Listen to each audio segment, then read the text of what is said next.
Após um dia ou noite muito difícil, dependendo de cada um, ainda há esperança de paz, ou melhor, de uma trégua.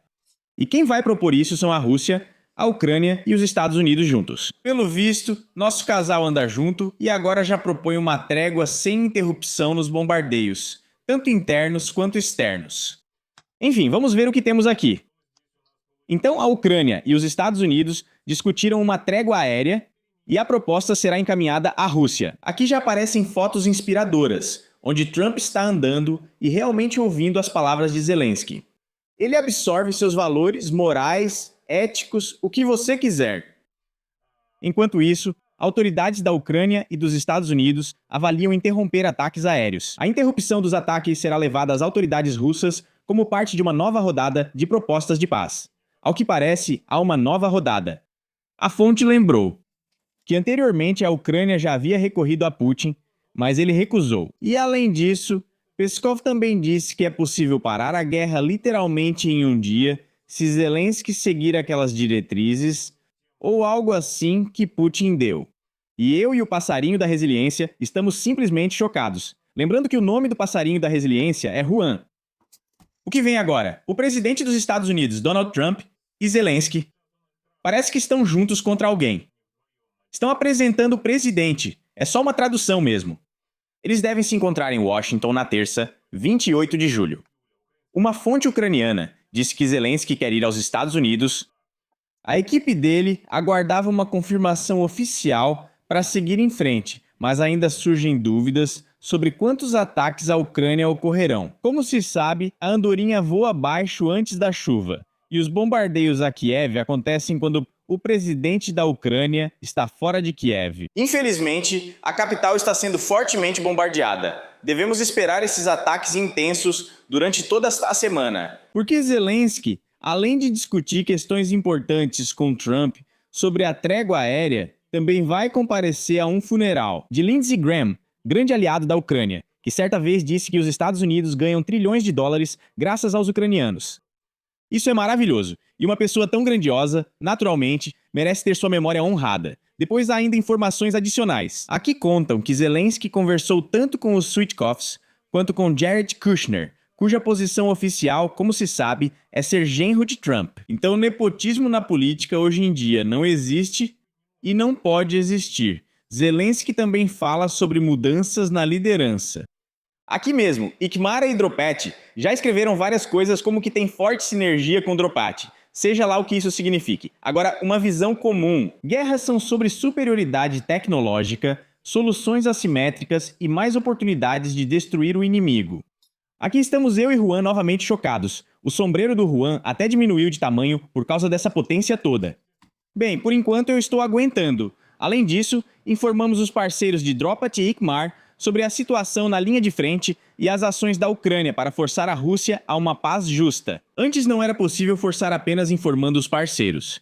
Mas agora, após a informação, é possível. Enfim, uma informação muito interessante, muito instrutiva e, ao que parece, extremamente favorável. Depois tem outra coisa interessante. É quando uma blogueira, que aparentemente foi paga, chegou. Antes ela criticava Zelensky e agora ela é apoiadora dele. E ela foi para a Ucrânia e contou que Zelensky falou sobre o que vai acontecer com os Estados Unidos na próxima semana. Zelensky também respondeu às perguntas dela sobre o consumo de certas substâncias. E agora eu vou tentar encontrar esse vídeo complicado. Acho que ainda não mostrei para vocês. Essa é uma foto que tenho certeza vocês viram no vídeo, e ela foi muito divulgada pela Rússia hoje. São você e Macron sentados em algum cômodo nos fundos. Ela diz que existem algumas fotos e vídeos que estão sendo especialmente promovidos pela Federação Russa, onde Zelensky e Macron aparecem juntos em algum cômodo nos fundos, em algum lugar por aí. Então, é verdade ou não? Você estava lá com Macron ou não estava? Vocês usam várias coisas lá. E claro, nunca. Of course not. É verdade que ele usa várias coisas junto com Macron. Ele disse, não, nunca, e riu muito alegremente ao que parece. Então é isso. Então a adesão é bem-vinda. Sim, tudo isso parece estranho, claro. Acho que nunca perguntaram a nenhum presidente se ele usa. E essa é uma pergunta naturalmente feita diante das câmeras que, bem, vamos imaginar hipoteticamente uma pessoa cujo destino depende de entrevistas desse tipo. Ah, bem, e o que você acha, mesmo se não pegarmos o Zelensky agora, digamos que temos algum líder abstrato de alguma coisa, tipo uma organização fictícia qualquer. E aí, diante das câmeras e do público, perguntam: Você usa? Ele responde: Sim, claro, hoje de manhã mesmo usei e vim direto pra cá. Entrevista. Tudo bem. Vamos deixar isso e ver o que vem depois. Enquanto isso, enquanto Zelensky se prepara para sair por uma semana, já estão destruindo os depósitos da maior rede de supermercados, chamada Epicentro, na cidade natal de Zelensky, em Kryvyi Rog. Ah, os russos atacaram o epicentro em Kryvyi Rog pela manhã, no momento da gravação deste vídeo. Isso aconteceu em 26 de julho, e como resultado, houve um grande incêndio, assim como mostraram no caso da Wildberries. Tudo começou de manhãzinha. Na ocasião, o chefe do Conselho de Defesa de Kryvyi Rog, Vilku, disse que russos seguiam atacando o centro comercial com drones kamikaze Shahed a jato. Na cidade, houve uma explosão e mais alguns drones estavam se dirigindo em direção à cidade. Às 11h55, foi esclarecido que o alvo foi uma loja, sendo este o terceiro estabelecimento da empresa atingido pelas forças russas na região de Dnipropetrovsk desde o início da guerra. Esse hipermercado funcionou por quase 19 anos e fornecia empregos para 400 pessoas. É assim que as coisas estão. Sobre a Wildberries, hoje li um artigo sobre o trabalho deles. Fontes russas afirmam que a Wildberries pode ter sofrido incêndios em Kryvyi Rog, onde um grande fogo atingiu centenas de milhares de metros quadrados de um centro comercial após ataque de drones kamikaze. Não sei se é verdade. Compartilhe sua opinião nos comentários. O mesmo vale para o Epicentro.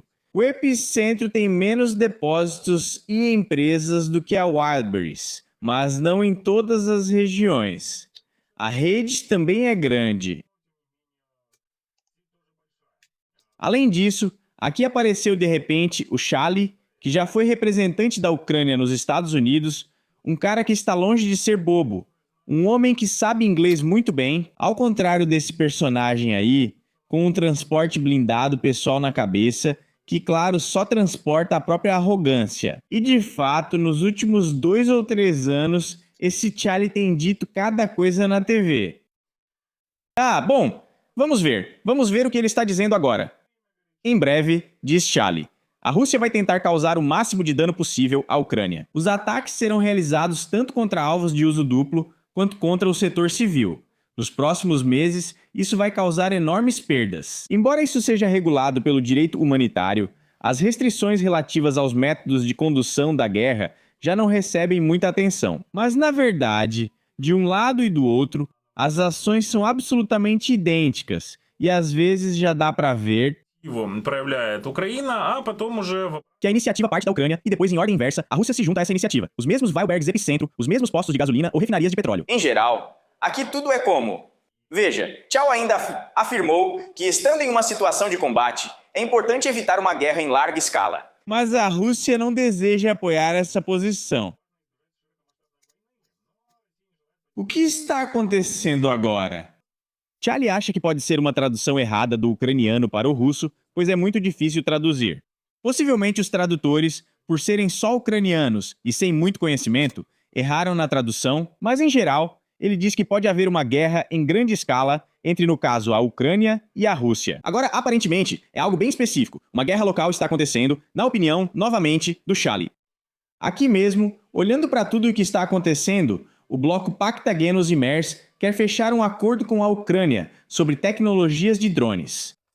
E eles declaram que, em primeiro lugar, a Alemanha, sob quaisquer circunstâncias, continuará a prestar ajuda à Ucrânia e, em segundo lugar, dizem que a Alemanha deve participar dessas inovações no setor de armamentos para fortalecer seu próprio potencial de defesa e sua capacidade de dissuasão. Por isso pedimos que seja firmado um acordo intergovernamental com Kiev, no qual o lado ucraniano se comprometa a compartilhar conosco suas capacidades tecnológicas para que juntos possamos nos tornar mais fortes. Mas nesse ponto, felizmente, só falta uma dança em círculo de pessoas em uniforme militar andando ao redor. Lá há ou objetos em chamas, ou por exemplo estantes com caixas com esses drones, e também proclamam lá a grandeza, seja de Pactagenos e MERS, seja de Zelensky ou de mais alguém. E depois ainda contam lá que a Ucrânia, de certa forma, está escondendo essas tecnologias de seus parceiros. Mas ela não deveria esconder. E agora, ao que parece, toda essa irmandade começou a se reunir para agir de alguma forma.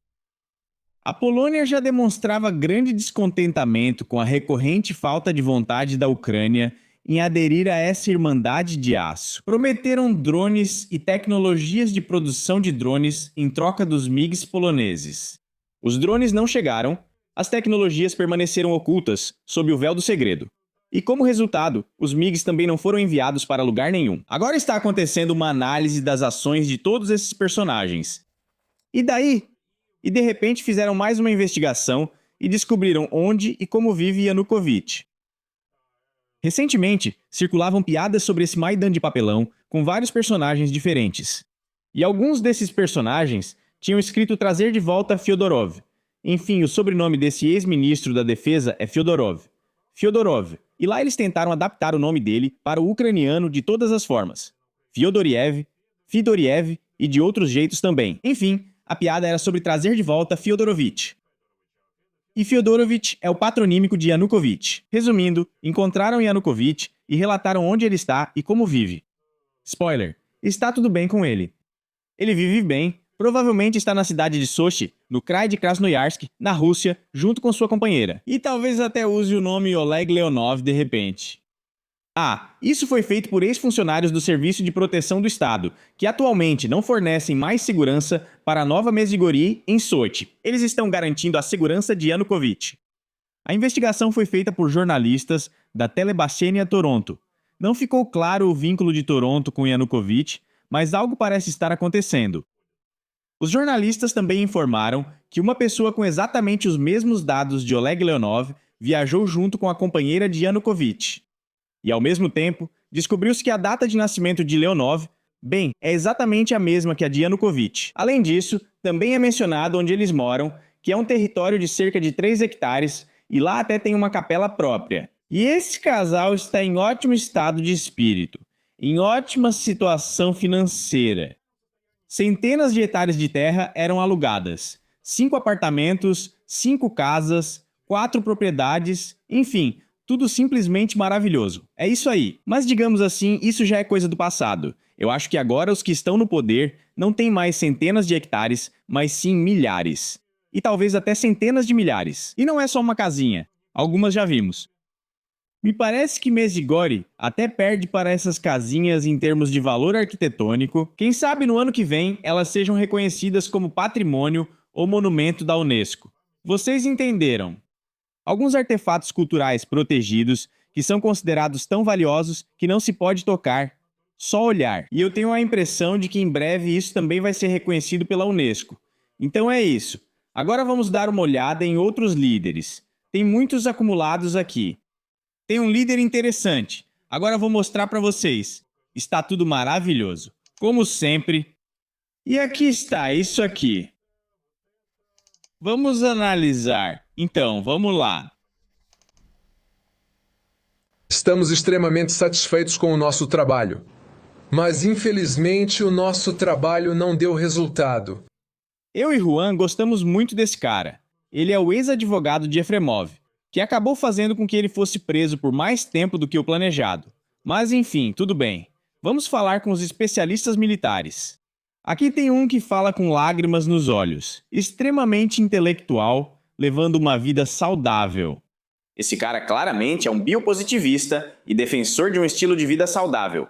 E ele nos diz que todo mundo deve ir para o exército. Mas não é para todos, apenas para quem não faz parte do pessoal do estilo de vida saudável. A verdade é que todos devem defender o país. E enquanto uns já estão na linha de frente há 5 anos, outros estão em casa há 5 anos. E mesmo que você tenha dispensa da mobilização e condições especiais, em algum momento desse tempo você certamente poderia substituir seu compatriota. Se houvesse, digamos, um entendimento de que é preciso lutar por 3 anos, e depois outra pessoa deveria vir para substituir. Eu e Juan ainda não entendemos. Quem fala mais amplamente aos ucranianos e até a Petrola, por que esse homem, com dispensa da mobilização, fica sentado em seu apartamento com uma pilha de livros em algum segundo andar e não substitui ninguém. Se ele está substituindo alguém no exército, que diga a quem está substituindo. Porque, bem, fica uma situação estranha. Eu não sei se ele tem 60 anos Talvez ele tenha 38 anos, mas simplesmente a vida dele é difícil. Mas é uma coisa, talvez ele tenha 70, mas parece mais jovem por causa do seu comportamento biopositivo. Mas enfim, seria interessante ouvir dele um comentário direto em um futuro próximo. E quem ele está substituindo na linha de frente? Porque mesmo que ele tenha dispensa da mobilização e na linha de frente, de alguma forma, bem, não dá pra ver aquela camisa de lenhador canadense dele. Isso claramente não é uma camisa militar, nem mesmo uma camisa bordada tradicional. Aliás, é estranho que um cara tão importante esteja sem uma camisa bordada. Sugiro avaliarmos as palavras dele com o nosso medidor de potência, que estava em conserto há um tempo. E agora vamos ver como está a nossa potência. Ah, bom, potente como sempre, não poderia ser diferente. Personagens assim sempre exercem uma influência muito forte na atmosfera de potência. Depois aparece a historiadora Polly. Não confundam. A garota sorridente está à esquerda. A historiadora Polly está no canto inferior direito da tela. Mais à direita e abaixo estou eu, porque, bom, eu não sou digno de estar acima de pessoas tão maravilhosas. Coloquei esses óculos de potência, mas eles caem. Acho que emagreci muito. O que está acontecendo? Aham. Então, resumindo, Polly é conhecido por ter falado uma vez sobre sua intoxicação alimentar. Ele disse exatamente assim. Eu estava lá, tipo, em um restaurante, comi alguma coisa e depois falei, minha barriguinha está doendo há 3 dias. Foram os agentes da KGB que me envenenaram, não é brincadeira. Ele contava isso pelo telefone, reclamando que os serviços secretos russos tinham prestado atenção nele.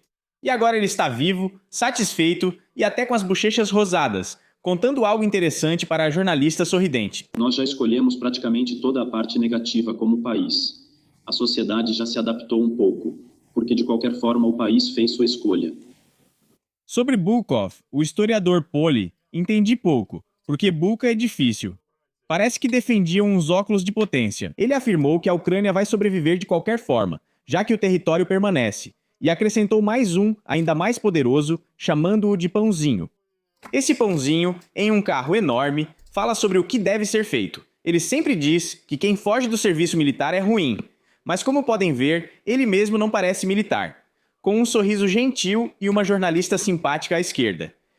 Eu não sei, o otimismo simplesmente domina, o otimismo prevalece nessa dupla. Ele fala que o Putin está acabado. De novo, é esse personagem que fala isso. Ou mais uma coisa, ficou pensativo, recebeu um sinal do astral e foi embora. Uma opção, que é mais provável do meu ponto de vista, é que realmente vão simplesmente tirá-lo. Até o final do ano, ele deve ser removido fisicamente. Porque eu não acredito que ele vá deixar esse cargo por vontade própria. Ele perdeu o seu. Quem removerá Andrei? Russos ou estrangeiros?